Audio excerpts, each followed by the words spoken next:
Welcome, everyone. Thank you so much for joining. My name is Cynthia Lawson Jaramillo. I'm the director of the Deed Research Lab at Parsons School of Design in New York, and delighted to welcome you to this month's La Hora. La Hora is an hour-long conversation that we host monthly as a way to create a community of learning and practice around all things related to the artisan sector. I'm delighted to welcome today's guest, Dr. María Carmen Castillo Cisneros. She is a social anthropologist in Mexico and a professor at the Instituto Nacional de Antropología y Historia, INAH. And Carmen is going to tell us a bit about her experiences, how they connect with this larger theme of new forms of colonization. And later in the session, we'll have plenty of time for Q&A and discussion.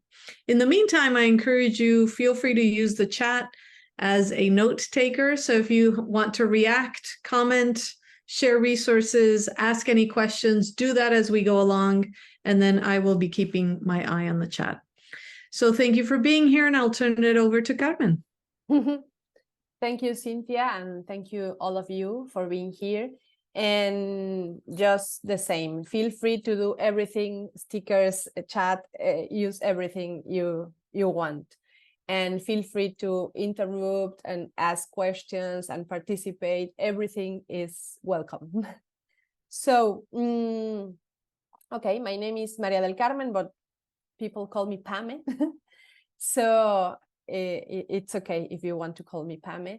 And today we are going to talk about my experience in indigenous communities in Mexico, and this experience related to textiles. So my English is not as fluent as I want, but okay, I'm gonna do my best today. So I'm gonna share my presentation. So let me see.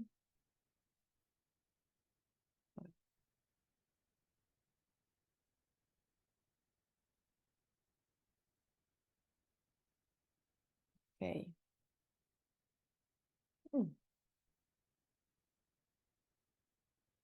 Okay.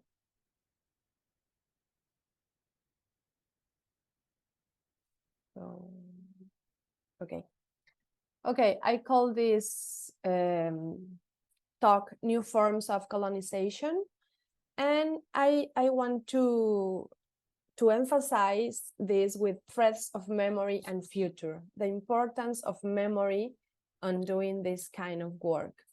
So first of all, I want to talk about the distinction between memory and history. So both are different ways of remembering and narrating the past, and these are concepts of Pierre Nora and Nathan Weichel. It's okay, yeah. So memory refers to the personal or collective experiences, recollections, and narratives of an individual or a group. Memories are subjective and influenced by emotions, perceptions, and personal experiences. They can be passed down from generation to generation through oral tradition or cultural practices. Memory tends to be selective and often focuses on significant or traumatic events. Memory is a perpetually actual phenomenon, a bond tying us to the eternal present. For the other side, history refers to the organized and analytical representation of the past. History seeks to understand and explain past events using critical research methods and documentary evidence. It is a process of constructing historical narratives based on verifiable data and aims for objectivity. It is a structured discourse. So it is known that history is made by the elite. So in this difference between memory and history, we can see the role of power relations, inequity, and dominance.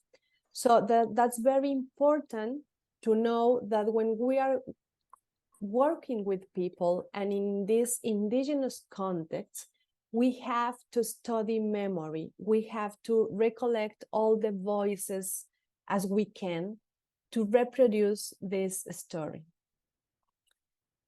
So, for this occasion, I believe it is appropriate to highlight the changes and revaluations that have arisen within communities as a result of the ethnofashion boom. This implies that external events have a significant impact on internal dynamics. In this context, anthropology, as a discipline focusing on sociocultural aspects, can facilitate a reflection that encompasses both the global and the local, which we refer to as glocal perspective. And this is a thing that I want to emphasize because it's very important to know that everything happening in outside the communities have a special a special impact on these small villages. So it is essential to emphasize how isolated and particular cases, which may appear to belong to very different realities, are indeed interconnected on a global scale. In other words, we must pay attention to community dynamics, examining their proposals, adaptations, resistances, conflicts, networks, confrontations, and debates that emerge in contemporary times. Because many times, the national governments are the people that are taking the solutions or the implementations, and they are not asking people in the communities. So it is important to pay attention in these community dynamics. These external events has an impact, and obviously people from these small communities have respond to that impacts. In this exercise, it is crucial to trace memory and give voice to multiple perspectives in order to build a more solid foundation for the future. Historically, indigenous peoples have been excluded from future projections. Remember that here in Mexico, there was like a national project that it was mestizaje to become like a one just race Mexican, and to avoid all the indigenous cultures. So so for many years ago, it was like the indigenous peoples have no imagination for future because they were the government and many projects were developed to destroy these communities. So historically, indigenous peoples have been excluded from future projections. We must avoid perpetuating this denial of opportunities, as doing so will uphold a system of colonization that should be eradicated in all areas, whether academic, professional, political, religious, medical, and obviously design. Indigenous peoples, like any other society, have a past, a present, and a future. I believe that in La Hora, we can explore these topics in the context of textiles, which serve as carriers of ideas and knowledge about our identity and the direction we are taking.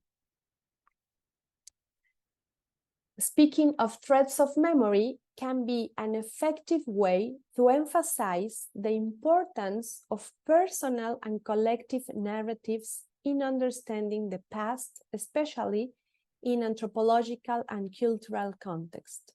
This expression, threads of memory, suggests the idea that the memories intertwine and weave together, creating a network of meaning and experience that contributes to cultural identity and historical understanding.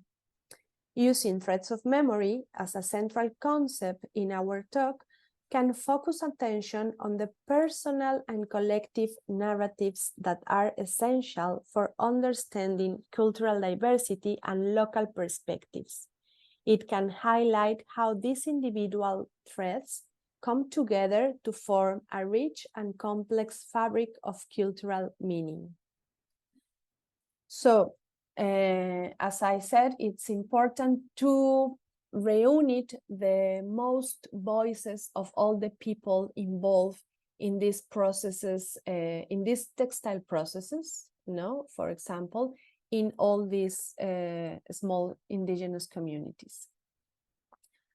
Okay, today is a very important date in Mexico because it's the date of the dead. We celebrate, and also I was talking with Cynthia, and I didn't notice, but this, you saw the dog in the first here, that he's with this thread, and there's in many indigenous cosmovisions in Mexico and all in the world, it's known that when you die, there's a dog that is waiting for you, and this dog is gonna help you to cross a river to go to this other side, to this other plane of existence.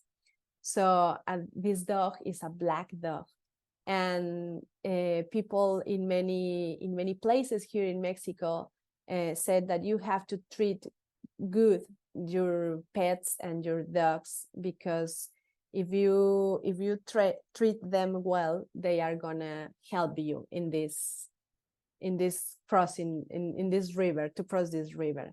And the thing is that this dog gives you a thread, a solid thread to help you in this crossing. No? So today is an important day to remember that that different oral traditions that make sense to celebrate this Fiesta de los Muertos. So we have many shrines in the houses with food and many things, and also textiles have a special role in this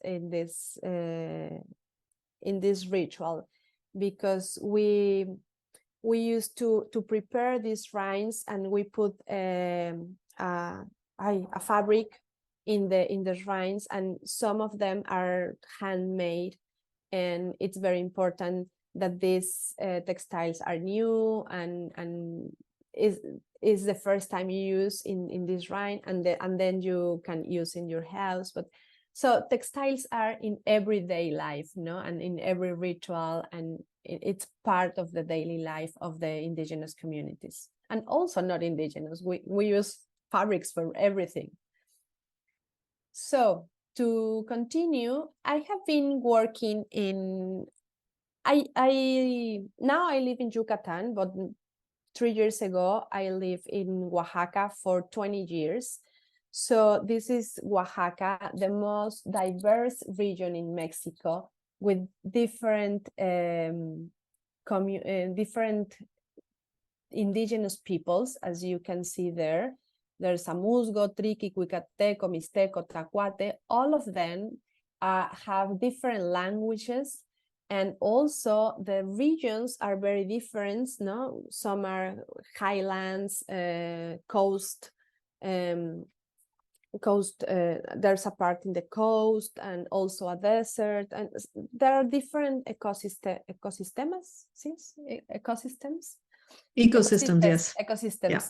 And so this diversity this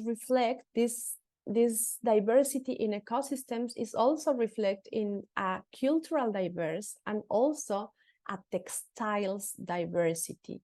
So here you have the 17 different indigenous peoples, but in each color we have you have like divisions, municipality divisions. So there are 570 municipalities in Oaxaca. It's the most diverse state in Mexico.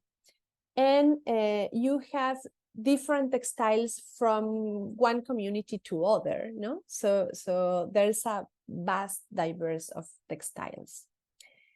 And focusing on this memory, as I was working in the coast with artisans, a woman told me, when I asked about when you start to use the backstrap loom, and she told me, and then when the wind touched the water, provoke an ondulant movement, there on the river, our grandmothers gained the vision of how to warp, how to weave.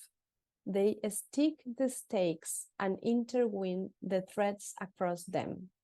So it was a reflection, no? And that's the first, when the first of, they put the threads before they built the backstrap loom. So this is also another old woman from the Tacuate region, and I worked with them, with the Tacuates 20 years ago, and she's doing the backstrap loom. And here are just examples of different Oaxacan textiles. Here, for example, you can see this purple, and it's this color is obtained of mussel, caracol púrpura. It's a mussel. A mussel or a snail, maybe?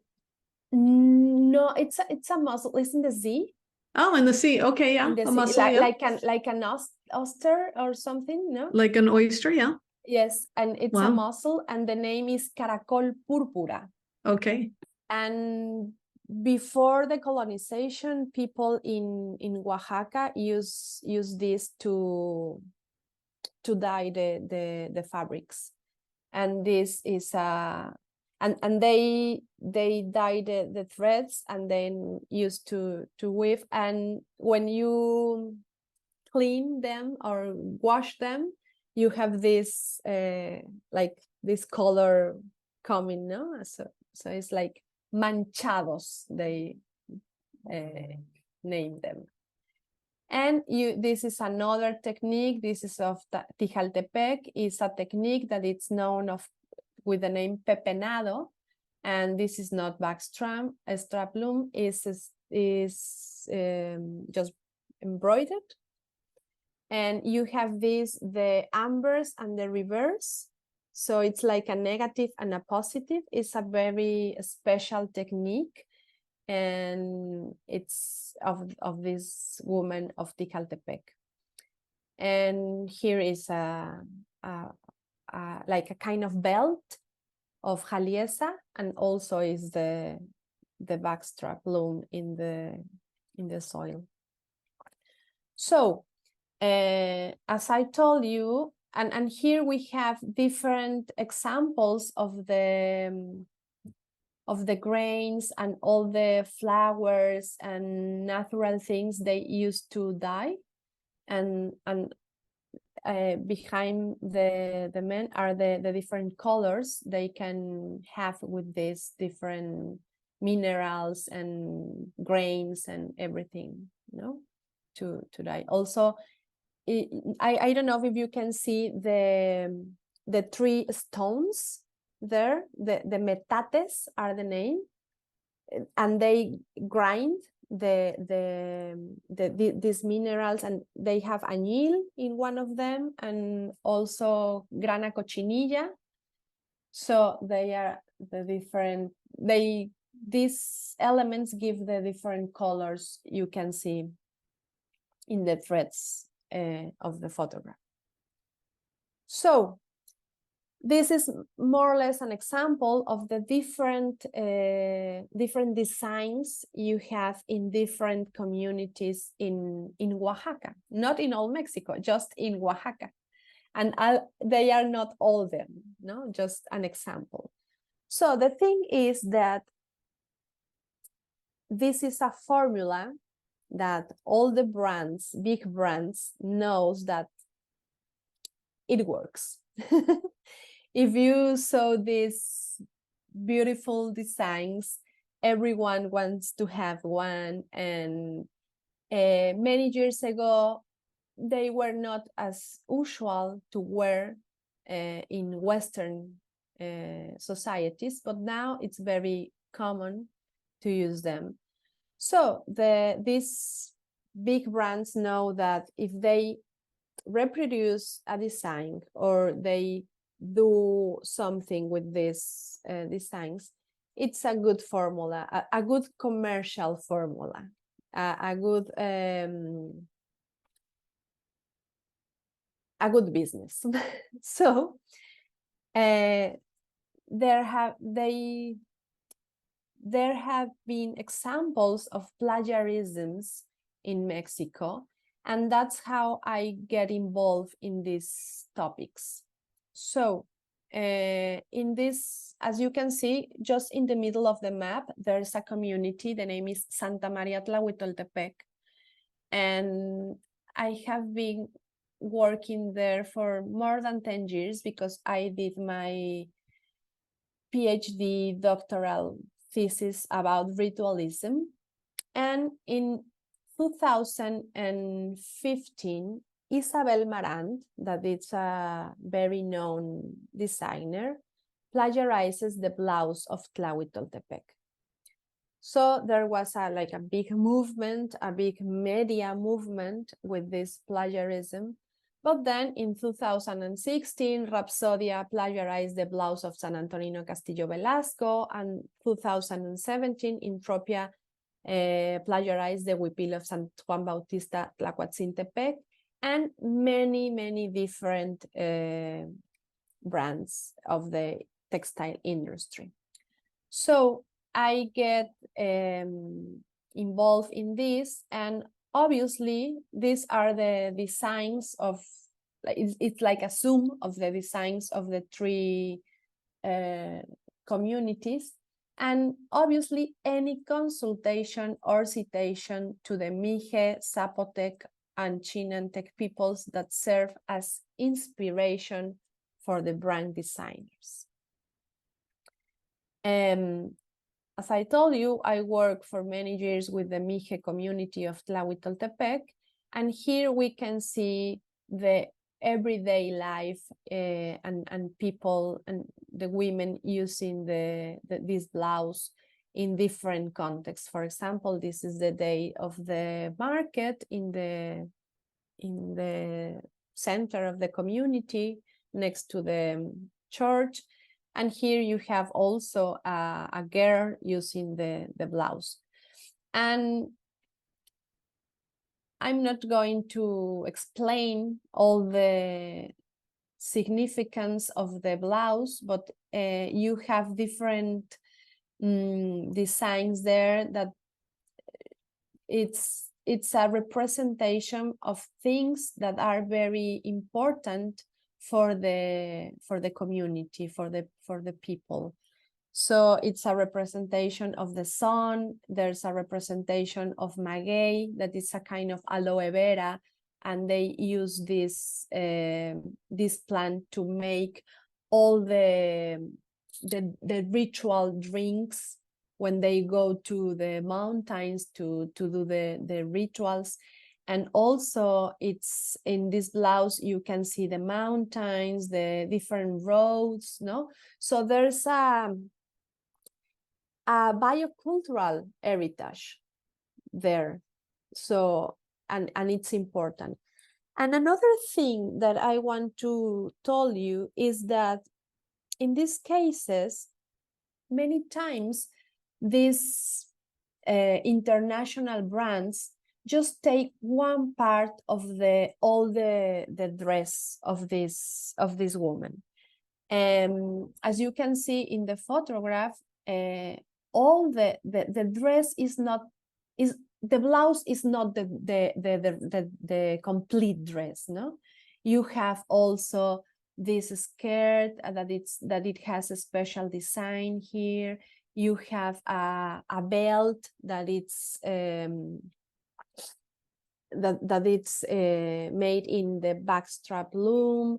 You have also this kind of shawl that they use in the head or to cover the body, and also a special kind of sandals. So when a brand takes a design or a blouse, it's like it's just taking some part of all the how do you say the vestimenta, The dress or the outfit. Yeah. Yes, all the dress, no? So they are just taking one part, but the dress is more complex. So that's a very important thing, because everything is representing something. So here you have also the dress in this was a very special moment, because in this community they have a special governance system that it's called cargo system or sistemas normativos internos, and they change every year of authorities, and they select the authorities in assemblies. So it's a special form of governance. And here are women that are taking a cargo system. No, they are, for that year they were called to be authorities, and they have in Mije language, they have a word for this, a word that it's kudung. Kuboch is the word for head. So they use this particle, this ku, and dung is the word for work. So they are like the heads of work, the authorities. So for 1 year, they have to decide the future of all the community. And they are seen like the father and all the authorities, all these kudung are seen as the father and mother of the community for 1 year. So it's a different way of political power or governance. And here we have this plagiarism blouse of Isabel Marant, and also we have another plagiarism that was committed before Isabel Marant, and was committed by Antique Batik, another French brand. So this plagiarism create a very big thing in the community, and they feel like there was a singer that reported this plagiarism. Her name is Susanna Harp, and she reported that on Twitter in January 2015. And until June of that year, these kudung, these authorities of the community have like a response, but it's sometimes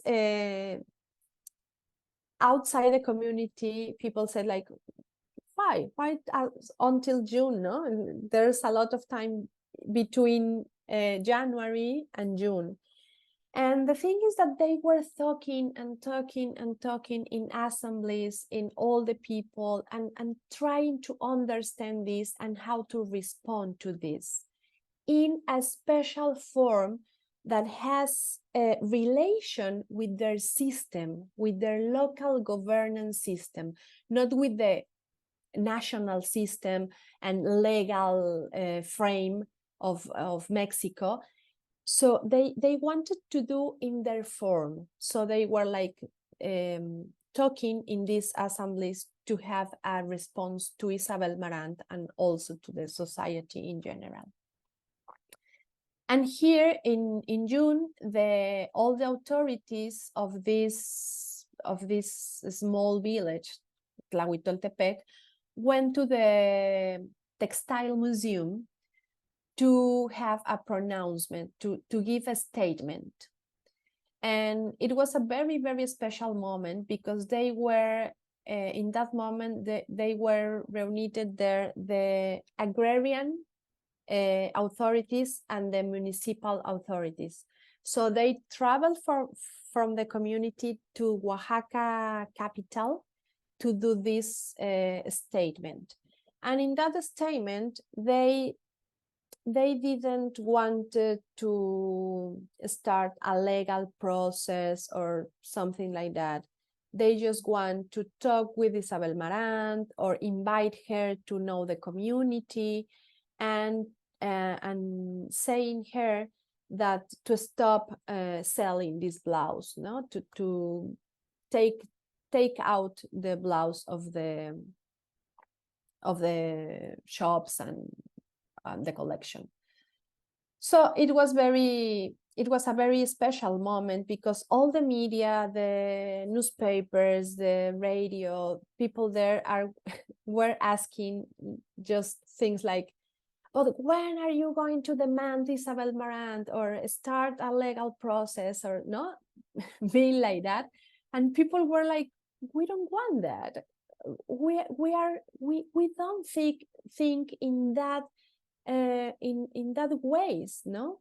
And also they were like very conservative. I don't know if it's conservative, or they were very cuidadosos. How do you say? Careful. Careful. They were very careful in the decisions because they have a story of resistance to the national power, to the national forms, to these political parties. And they preserve their local governance. So with this event, if they have been reacted as a national way, demanding Isabel Marant, they were like being in a contradiction with their own thinking. So it was more deep, no? It was not just the textiles. So if they respond, the way that they respond have to be in touch with their local thinking, and they wanted not to contradict that. So it was a very, very interesting thing that they were talking for many months. So here the thing is just to have this different thinking, no? The Western thought and the affected communities. Once they saw the public complaint of the media, Twitter, Facebook, press. For the other hand, they are thinking in communitarian cargo system and communitarian assemblies and how to respond in their local terms.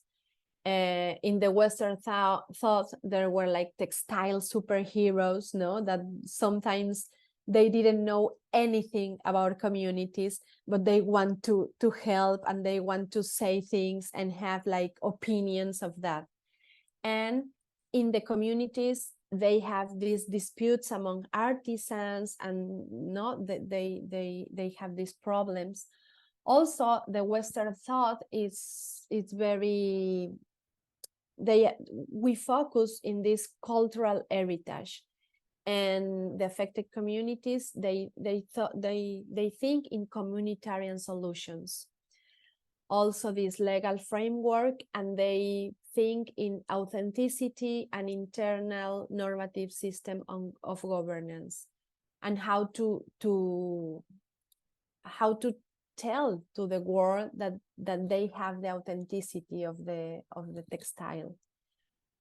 In the Western thought, you have these problems of copyright, intellectual property, designation of origin, and for the other hand, you have the idea to create an indigenous congress to protect this these different cultural expressions, and they are thinking always in collective property, not in intellectual or individual property. And this is an infography of Colmix. Colmix is an institution of young people of the Mije region, and they are professionals in different science like biology, anthropology, linguistics, and they are very they are doing reflections of what is happening in the communities, and they develop these infographies of the different textiles in the Mije region, no, as you can see. And for example, it says textiles Mijes antiguos, and so old textiles and contemporary textiles, to see this life of the textiles, no, to see that all these communities have dynamic perceptions of the textiles. And also in the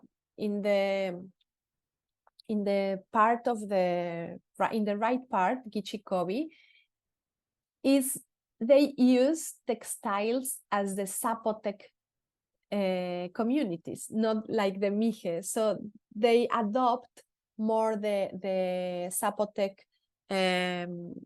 traditions and ways and designs.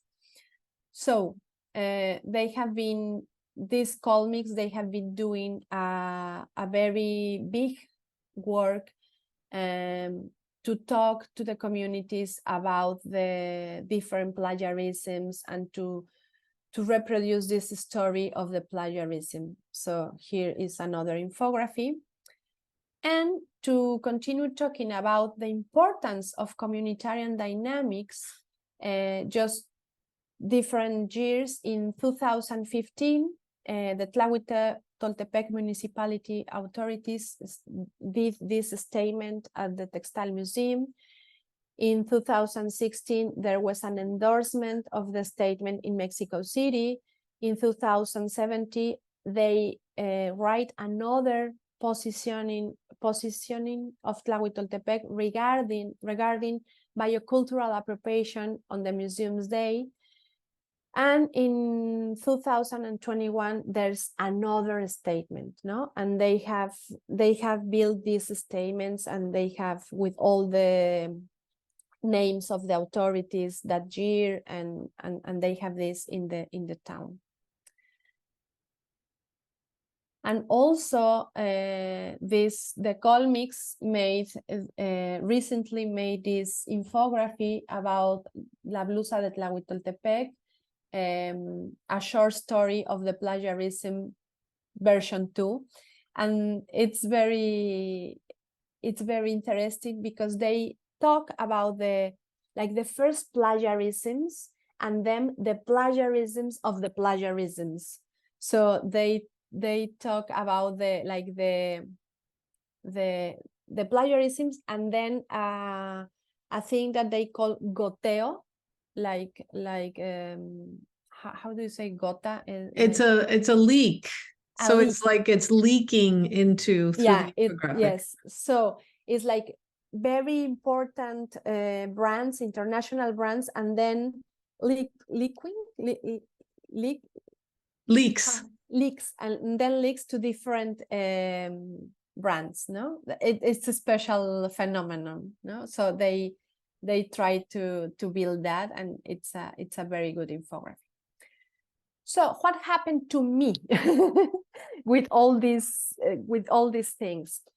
It starts to, as I was working for my PhD, they in 2015 they asked me, the authorities asked the National Institute of Anthropology to give an anthropological report or anthropological dictamination. So the National Institute of Anthropology asked me to do that. So I work with the community to do this anthropological report. And then, as a result of that, I met Carmen Malvar, that we were 20 days before in New York City presenting her book, talking about the Tijaltepec artisans. And when she was doing her work in Tijaltepec, the women there were very scared of a plagiarism of their blouse. So the authorities asked the INA, also my institution, to make an anthropological report before the plagiarism. So it was like an initiative to protect their blouse before a plagiarism. So also I went to Tijaltepec and made this report with a student, and Amapola, it's her name, and he also stayed in the community and did her research, great thesis, that it's a very good research of this blouse and all the dress, because it's the same as the Tlahuitoltepec blouse. The blouse is not the only thing of the dress, no? You have also the skirt, the sandals, some things they put in the hair, the shawl, and many other, some collars. And so then also there were a workshop in Jaliesa, another small village in Oaxaca, made a replica of a belt, and they asked me to document this process. And then also I have a textile memory project, and then I continue working with Santo Tomás Jaliesa, and then Carmen Malvar invited me to write the prologue of her book. And then we have this presentation and conversation about the colonizing social design. So this is what had been happening before this plagiarism. These are some photographs of my work in Tijaltepec. These are photographs of the work of documentation of the Lázaro belt. As you can see, here is the old belt, and next is the replica. And it was a very interesting work, because they recover this design like a serpent, as you can see in the belt. After the date, there's a special design, and the women that were doing this replica, they told me that they have forgot this design. Something have happened in 100 years, and they just forgot this design. And in this, doing this replica of the belt of Del Señor de Lázaro, that it's an image of the church, they recover this design. And something very special happened, because they wanted to know the origin of that design. So all the women in the family were talking about, what's the meaning of this design? Why we forget that? No, they start to think on that, no, to analyze what had happened. And when I was working with them, the oldest lady in the family told me, I think this design is the same as Piedra de la Letra. And they have this very big stone not in the village, but like in the plantations, in the fields. They have this very big stone, and it's a petroglyph, and they have this design. And the old lady thought that that design was inspired in this stone. So I don't know if it's true or not, but the thing is how people wanted to, they use this memory, this local memory, to build the own cultural heritage. So for me, it was a very important exercise of how they started to talk about that and to build these local assumptions of this design. Okay, just to finish, textiles are cosmogonic maps, dreamlike reference, biocultural snapshots, alternative resource to verbal. That is why a huipil, a blouse, a wrap, a shawl, a coat, they are considered thoughtful passes, strategic movements, figures with colors and techniques that hold meaning. They are expressions of change and continuity, of the present, past, and future. They are cultural identity and diversity. In face of the given cases, these discourses strategically appeal to memory and continue creating stories. If textiles present signs that inspire the desire of replicating, stealing, plagiarizing, or evoking, they are also languages whose reappropriation goes beyond weft and warp to legitimize or explain the indigenous configurations in the present. For an indigenous people, becoming a person, preparing a ritual, or narrating a myth are creative processes that invite us to reflect on various relationships. Similarly, textiles are elements that relate to continuities and discontinuities. Culture manifests in multiple ways, and clothing and the choices we make about what deserves to be worn are a very important example of it. Dressing is wrapping the body, and it's part of everyday practices and festival ritualities. That is why the belt of Jaliesa, the blouse of Tlahui, the blouse of Tijaltepec, or any blouse or any other traditional textile are part of a material culture that shows creativity processes that belong to dynamic indigenous communities with their own conceptions of time and space and systems of governance. Anthropology is a science that through ethnography accounts for the multiplicity of relationships in which human beings engage during the process of creating their culture. This allows, just like textile artisans, to weave threads step by step in the careful path of knowledge creation. Ethnographic work requires reflecting on the threads and patiently weaving them, imagining different ways of understanding the social realities that make up the unfinished stories of a culturally diverse country like Mexico. Ethnography turns anthropologists into artisans.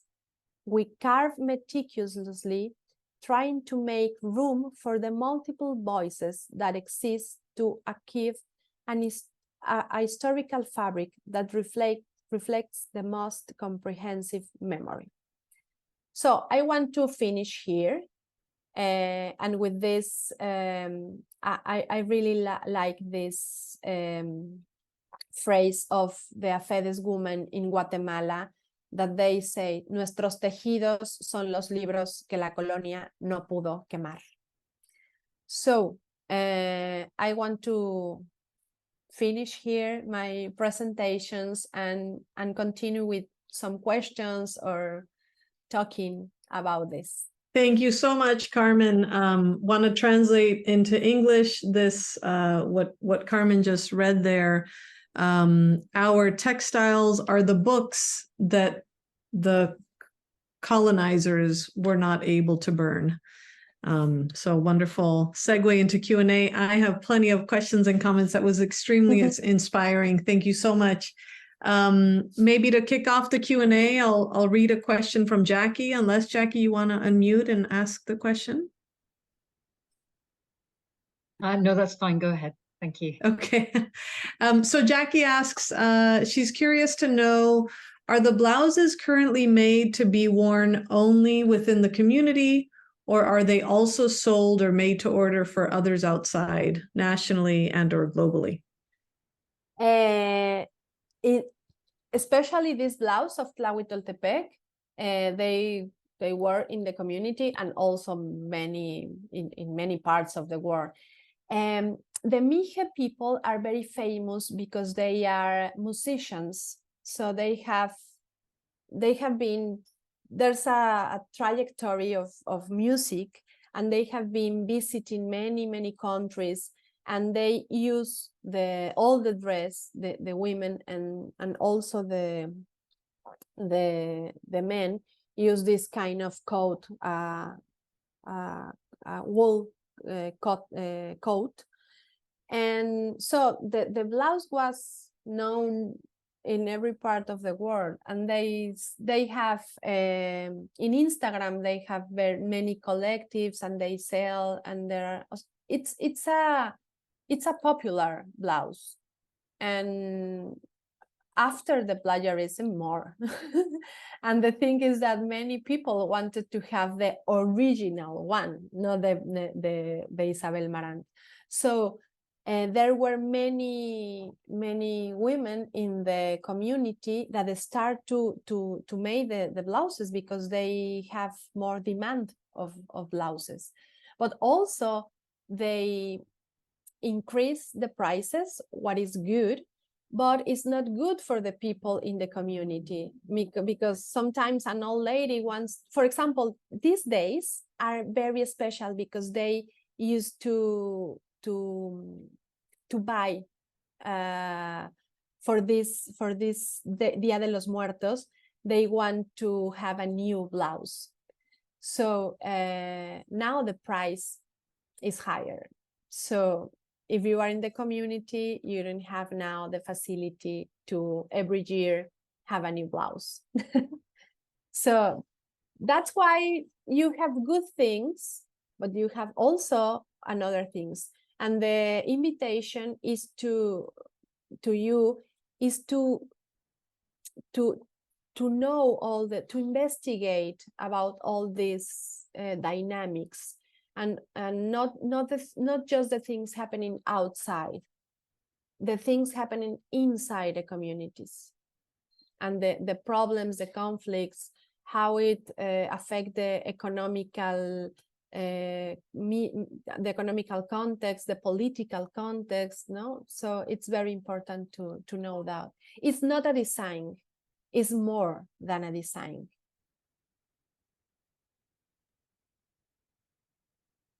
Thank you. Mari writes in the chat, I recently heard Senator Susana Harp talk about the new law in Oaxaca that protects heritage patterns and designs from plagiarism. In a practical sense, do you think this is making a difference?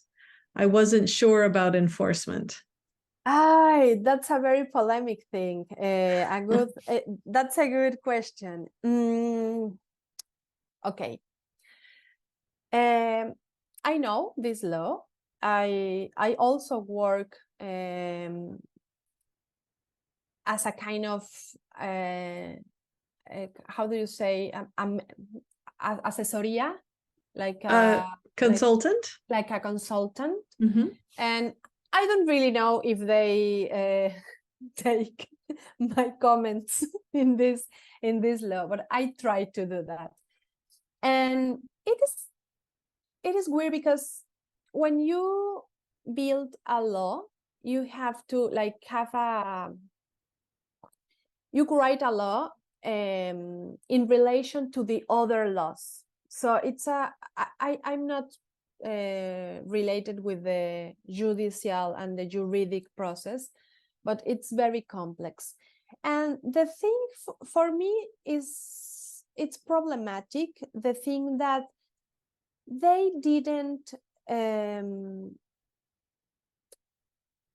there were many, as I told you, these statements the Mije made, no, many years, no, 2015, 2016, 2017. They made these statements. They write about no, how they wanted. They also made an invitation to other indigenous to create an indigenous congress, and suddenly the laws appear as a new thing, and they didn't talk about this iniciativas, how do you say, this Initiatives. Initiatives. It's every time I want to say a thing, it is the same. Initiatives. So for me, it's like not, it's, there's no justice on that, no? We are talking about that justice process, and they didn't hear what people in the communities elaborate for like a response. But certainly it's better to have a law than not to have it. And also, as we know, these kind of laws are not like closed laws, no? You can re-elaborate them. So in this process, I hope many people in the future get involved, and people from the communities, from the indigenous communities. And also the thing is, it's another thing related to this law. At first sight, you feel that the indigenous communities have the power to decide, no? So the first paragraphs of the law are like, they respect the political government, the local government they have, the way they talk about the things, the assemblies and everything. So it appears to be like, oh, wow, it's okay. But when you continue reading the law, there are paragraphs that it said that, okay, we are going to have like a group of persons to decide how to, no? And in this group, in this like this association, the indigenous are the last people involved. So it's polemic, no? And also the thing is that some other, not me, but other people that are discussing the law think that it's made just to improve the commodity, no? To commercialize the traditional textiles, and not really in good practices many of the times. And we have this festival in Mexico. I think this year is the third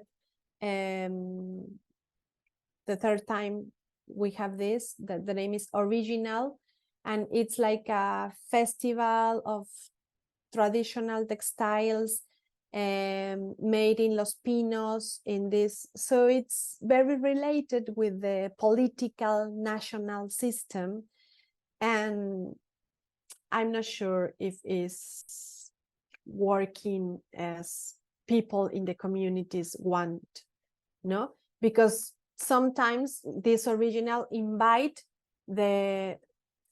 not all the people, just representations of the artisans, as I call them, like artisans of the regime, no? And they also invite these big stars in design. A year ago, they invite Isabel Marant. It's like, you did it well, no? So I don't know.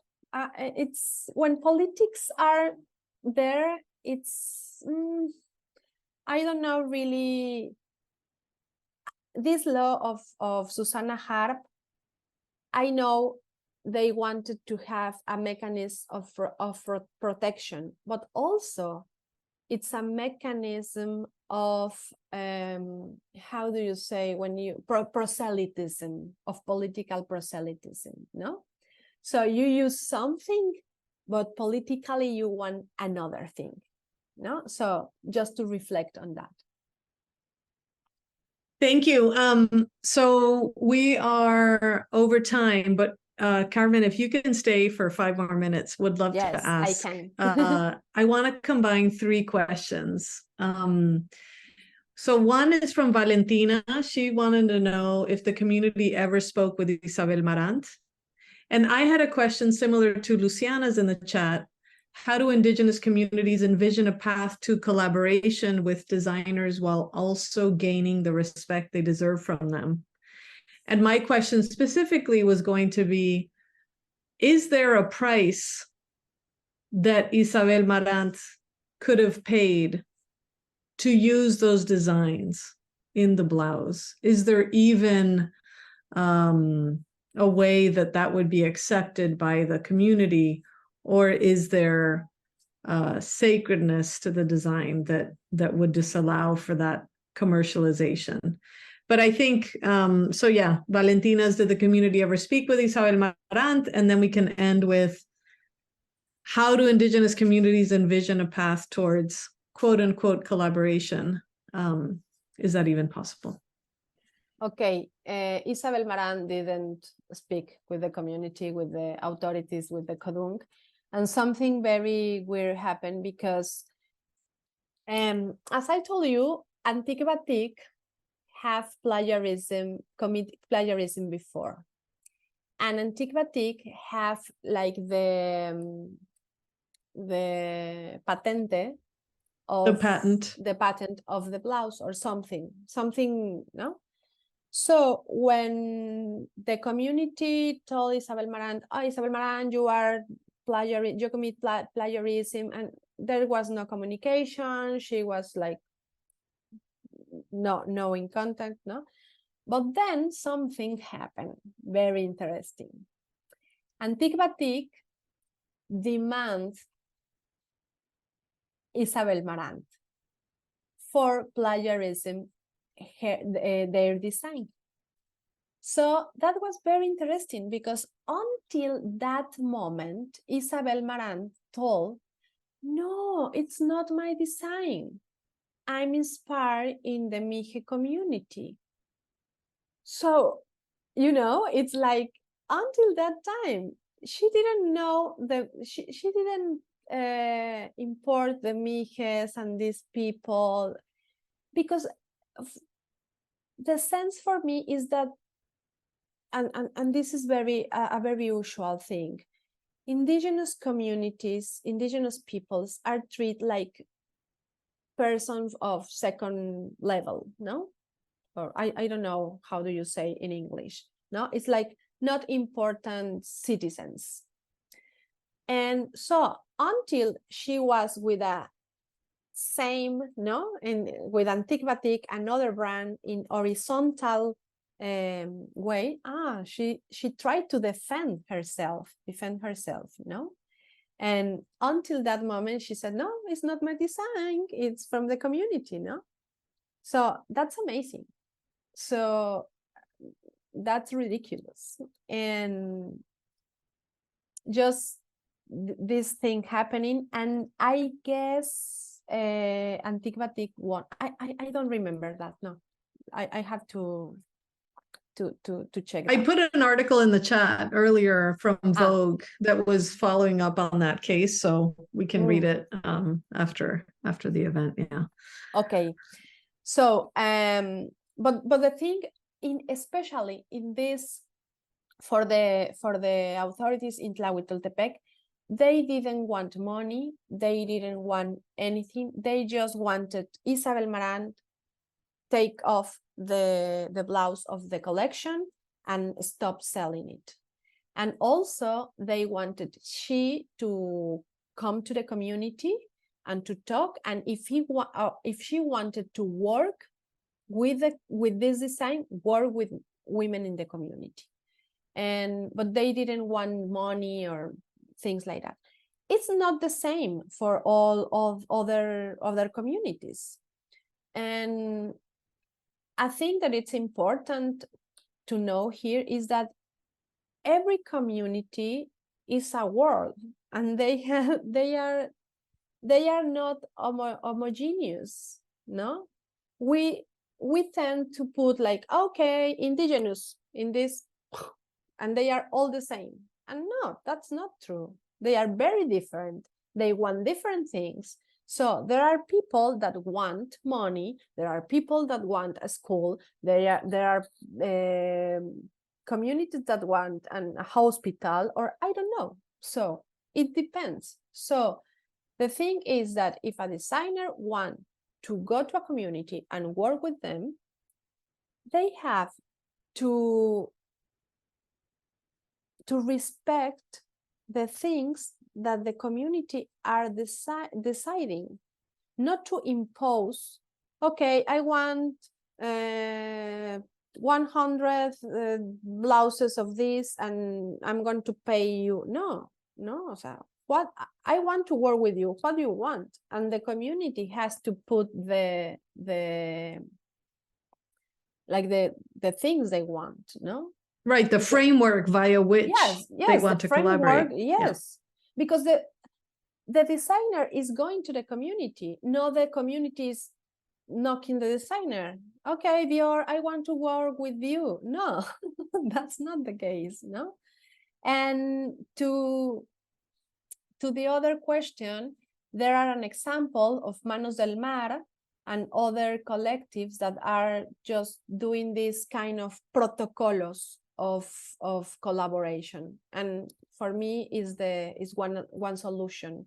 And these protocolos are related to the social context in the communities, to the political way of thinking in the communities, and I think is a good way for start protecting their heritage. And now Original is coming, this big festival in Mexico City, and some collectives that I know are invited, and they were like, oh, I don't know if I go there or not, because it's something that it's very polemic, no? But we were like many other anthropologists and people from the communities and other girls, we were like saying it's okay to go there, no, to participate, but have a statement or go to these places, and but being very critical. So some collectives are gonna be in Original, but with this like critical part. And also yesterday a friend called me, he works for the Canadian Embassy, and talked me about a group of Canadian indigenous women that also have an ethno-fashion something, and they wanted to come to Mexico and get in touch with indigenous women. So for me it was like, oh, it will be great if there's a collaboration between indigenous peoples in Canada and indigenous people, no, and no with brands, international brands, just I don't know, it's like kind of a dream, no, and just to see what in what terms this to the Canadian, for example, and people from Oaxaca, what is important of that in that collaborations. Maybe there's something about cosmovision, about ritualism, about politics that are not in other collaborations. It will be great to do ethnography on that. Well, Pame, this was amazing. Thank you so much. We will end it here. Thank you all so much for coming. Please follow us on Instagram at Deed Lab if you want to learn about future events. So nice to see new faces as well as familiar faces. And have a wonderful rest of your week.